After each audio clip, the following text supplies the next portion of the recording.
Okay, perfect.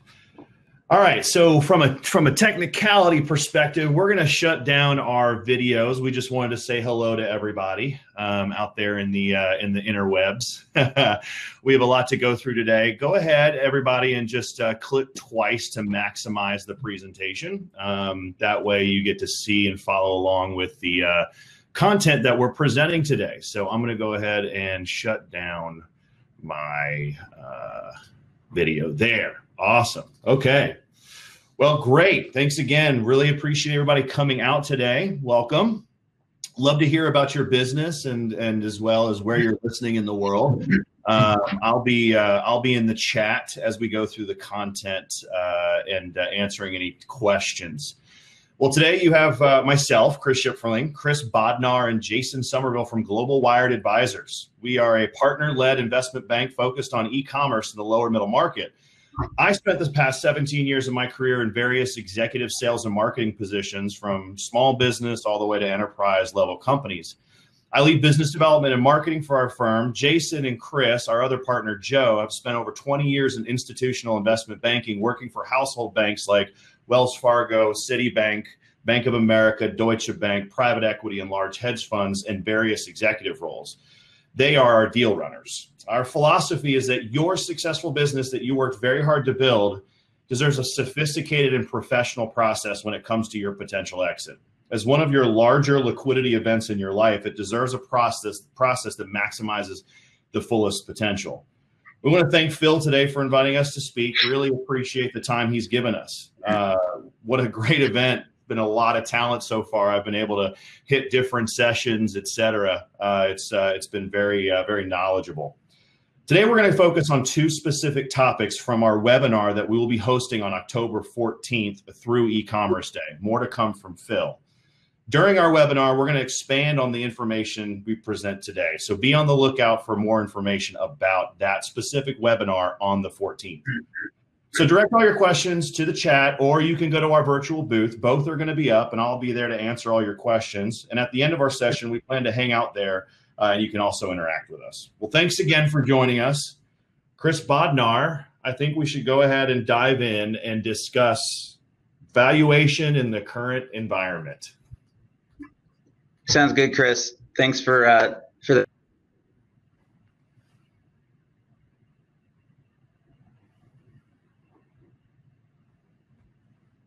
asked more than any question and any other topic, hands down. No question about it.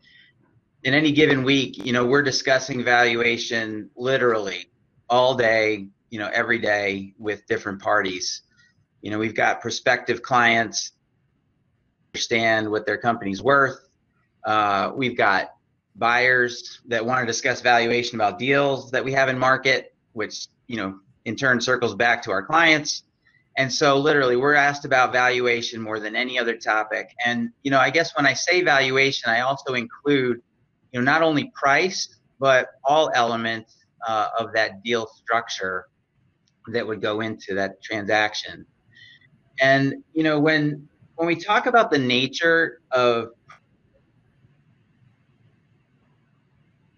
private assets, it's what you would read or hear about in business school or CFA material. It's an inefficient asset class.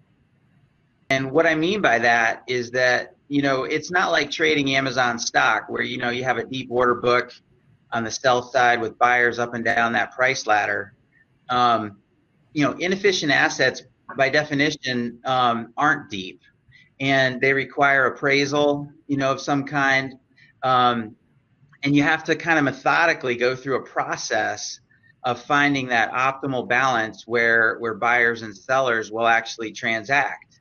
It's not a deep market. And so, I guess one thing I would just say right out of the chute here is, I'll tell you straight up, and you would want to maybe tuck this away, that if you have a business and you're talking to intermediaries or brokers of some kind, who are telling you that they're able to optimize your exit valuation, among a large number of buyers simultaneously, you need to seriously question that. And the high likelihood is that they've been undervaluing you. so that inflection point where we find that a deal optimizes, you have terms that optimize the deal for the seller and the buyer. It's not a deep market, and it takes a lot of work to get there. So, on the next slide, we're talking about buyout valuations here. There's venture transactions, there's joint ventures, there's other types of deals valuations, but we're talking about majority change of control transactions, where the result is going to be a sale of the majority, if not all, of the equity of the company. And like I was just saying, structure plays an important part in that, and it has a huge bearing on the valuation that the buyer perceives, but certainly as you perceive as a seller, if you have a business that you're selling, as you perceive the overall deal valuation and transaction. And so, of course, we hear we know closing proceeds are highly important to you, to our clients, but they're not the only component that will matter to you. There's a lot of other factors that go into that, and one area in particular that we've throughout this COVID period in particular that we found ourselves having a lot of discussion around was this topic of what I call retained risk. And what that means is it's a deal structure that won't pay you 100% of the valuation at closing. And so you may be familiar with some of this. The most common, two of the most common forms of retained risk are, earnouts, where you're going to get paid additional consideration based on certain things occurring in the future. And then the other one would be rolled equity, where you sell something less than 100% at a point in time and then hold an ongoing portion of the equity in that go forward new company. And so, I guess it's kind of a check-in to you is kind of what's your attitude towards retained risk? Because, in any market, when you're considering any asset class, risk and return are always two sides of the same coin. As a seller, we know you want to maximize your exit proceeds on the overall sale, and definitely at the closing. But what we often see from our vantage point is that the largest sums buyers are often going to pay involve a measure of retained risk and deferred reward or consideration going forward. So, these can yield higher absolute valuations, and they come too with other related benefits that I won't discuss now. We can get into that much further during our upcoming webinar this month. So, prevailing methodology. Overwhelmingly in our market, most counterparties are expressing valuation in terms of a multiple of EBITDA. We believe that LTM EBITDA is usually the right baseline there. We do because of the name of the firm. We do a lot of transactions with strategic buyers, so we very often see multiples of contribution margin that are used in that calculation instead of EBITDA that take into account the magnitude of synergies that'll be in those transactions. Discounted cash flow may be one that you've heard of, but it's rarely used in our market as a benchmark anyways. It's kind of clunky. It involves a lot of complexity. But, one point that I will make about DCF is that, it's been interesting around this COVID period is that many buyers that we've worked with have actually resorted to it because they're wanting to make assumptions that pertain not only to the current conditions that assets they're seeing of growth, but also what they believe are going to be out in that new normal. And when you apply these things in a DCF construct, you can sort of factor in a higher level of complexity, and even if it's just as to other valuation methodologies that they're using. So I'll speak on some of that in a minute too, a little further. So on to that next slide.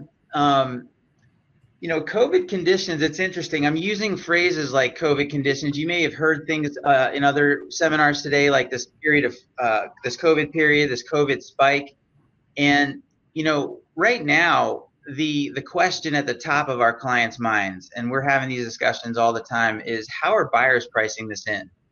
And, to which our answer is often, it depends. It depends on which buyer we're talking about. Right. Back to that, finding the absolute best handful of parties for any given trade.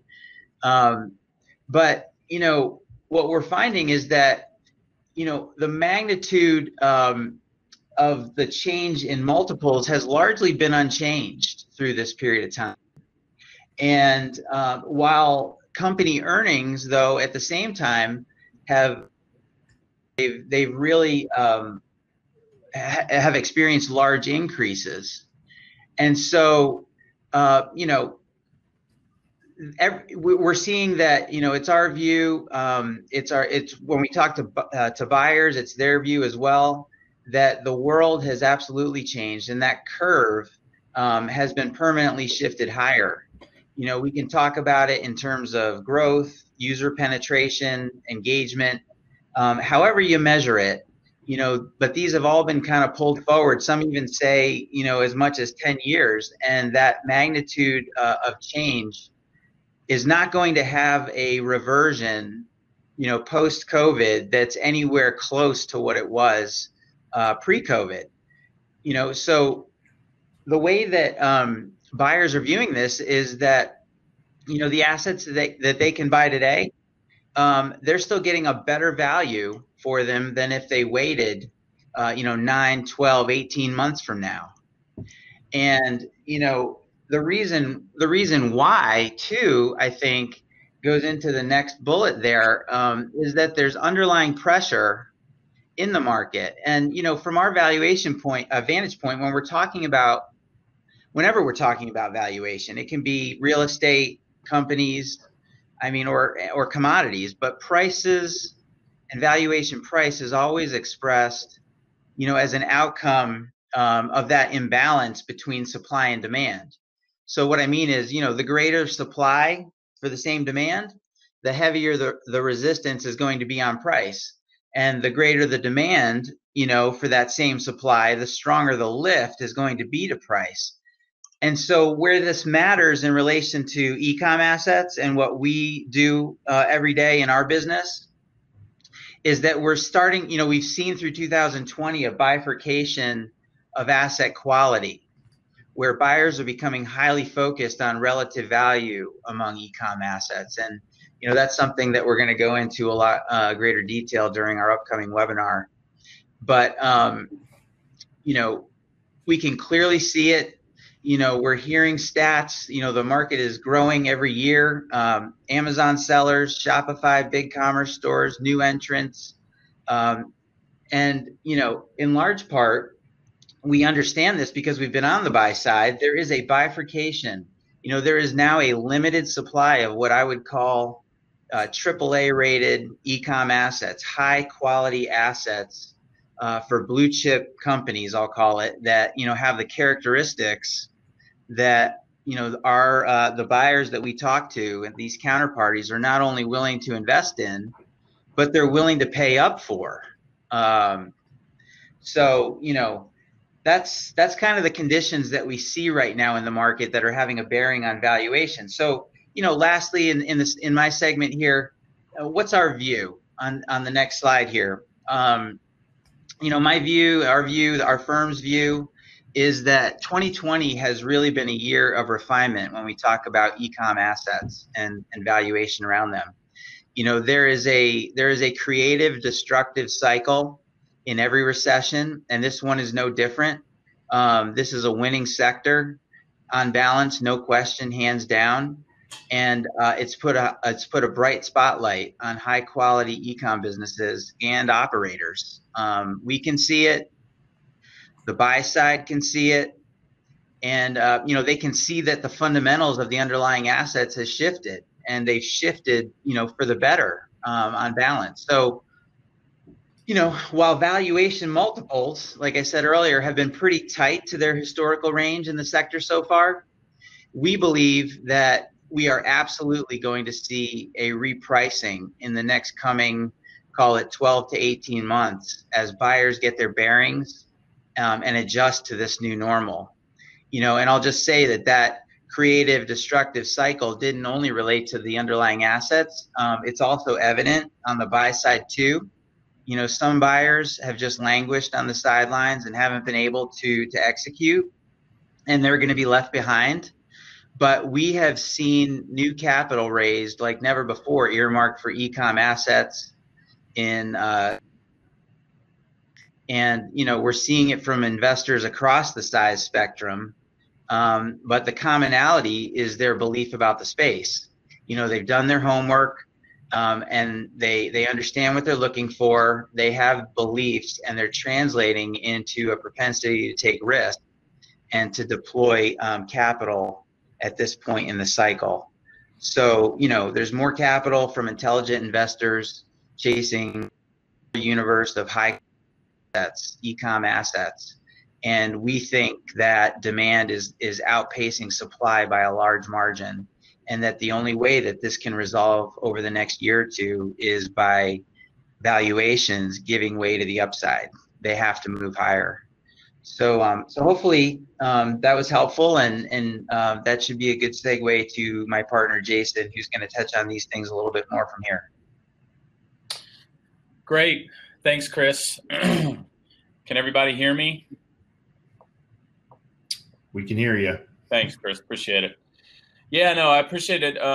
You know, I think what I'd like to do here today for the audience is kind of, you know, add a little additional color to what Chris Bodnar just went through by giving everyone a little bit of insight into what we call capital flows as it relates to e-commerce. You know, at the end of the day, whether we're talking about, you know, e-commerce business owners exiting their business, or larger e-commerce businesses going public through public offerings, you know, tracking the capital flows in the sector and finding the common themes and the threads that actually affect everyone in the sector is important. It's especially important, you know, if you own an e-commerce business and are looking to either raise capital for it or exit it completely, or just understand, you know, what the peer group looks like from a trend perspective. So I think, you know, that's going to be the goal of the next few minutes, and you know, we'll get into this again much more deeply in our webinar in a couple of weeks. But you know, I want to start out by just doing a very quick recap. I don't know how well this chart is showing up on your screen, but with respect to the M&A market overall, kind of setting the stage there, prior to COVID coming in and disrupting the worldwide economy, and especially ours in particular, M&A activity was, you know, going quite strong, historically speaking. The last 3 or 4 years, there's been a lot of deals across a lot of sectors. And when the COVID event occurred, deals in most sectors came to a screeching halt. So what you see is first quarter was mildly active, and then second quarter, although it was still down significantly, and then second quarter was when, you know, a lot of sectors came to a full stop. So there's some stats here on the left side of the slide, but you know, I think where I'll focus you is that second bullet point where you saw deal volume down 69%, deal value down 69%, and deal volume down 49% year over year in the second quarter. So, Chris, if you go to the next slide, we'll sort of contrast that with e-commerce related mergers and acquisitions, which performed quite a bit better overall in the first half of the year and going into the third quarter. While the deal activity was down, if you remove one kind of data point, it was actually increased overall in the second quarter. So, you know, there's going to be a theme here throughout the rest of these slides where, you have a tale of two cities, if you will, where many sectors have been negatively affected and there's negative capital flows. Whereas in e-commerce, many businesses have been positively affected, and you see positive capital flows into the industry. So you can go to the next slide, Chris. So this is just a little bit of data, in which there's quite a bit of here in these next few slides. I won't walk through every single item here, but this is kind of a good list of many of the well-known kind of M&A deals that have gone off in e-commerce in this year so far, since actually March. So, the key point here is that there's been a lot of activity since March 1st, which many people mark as kind of the real beginning of the storm, if you will, with respect to COVID and its effect on our economy. I mean, there's obviously a couple of large deals in there. The Ancestry deal, the Grubhub deal in particular jump out. But the main takeaway here is there's been lots of deal activity in the sector overall, and what we're seeing in third quarter is that's picking up quite a bit. You see in September there's a number of deals announced, August as well. So M&A activity in the sector is robust. You can go to the next one, Chris. This is a little bit on the other side. This is pure capital raising. For those of you that aren't familiar, this is really either venture funding or Series A, Series B, kind of so on and so forth, growth rounds. There's debt deals in here. For example, a name that a lot of people know, the Thrasio kind of Amazon aggregator that's making a lot of noise out there. Their debt financing would fall into this list. But with 379 deals in this data set, and data isn't perfect in this world, but it's fairly close. The number of announced capital raises at 379 is pretty significant. And then if you go to the next slide, Chris, you'll see, with the ones where there's actually values that can be attributed, you're talking about over $9 billion of capital raises so far this year in these different types of funding, purely in e-commerce. So again, the overall theme here being capital flowing into the sector rather robustly. So go ahead, Chris, to the next one. Yep. So one of the places where, actually go back one. There's the slide there with the IPOs and public follow-on deals so far this year. Again, in the sector, this is kind of where a lot of this ultimately ends up, because public markets lead private markets. So when you have an active IPO market in a sector, usually that will be a leading indicator of more private capital flows and private transactions to come. And since most transactions in the space, whether we're talking about buyouts in particular, mergers in particular, are done on a private basis, watching the IPO activity and using that kind of as leading indicators is pretty important. If you look, a large amount of these deals have been announced in September or completed in September. So that's kind of showing you that companies in the sector are able to go to market. There's been large offerings, and ultimately private investors, in particular private equity investors, who oftentimes look at IPOs as their ultimate exit.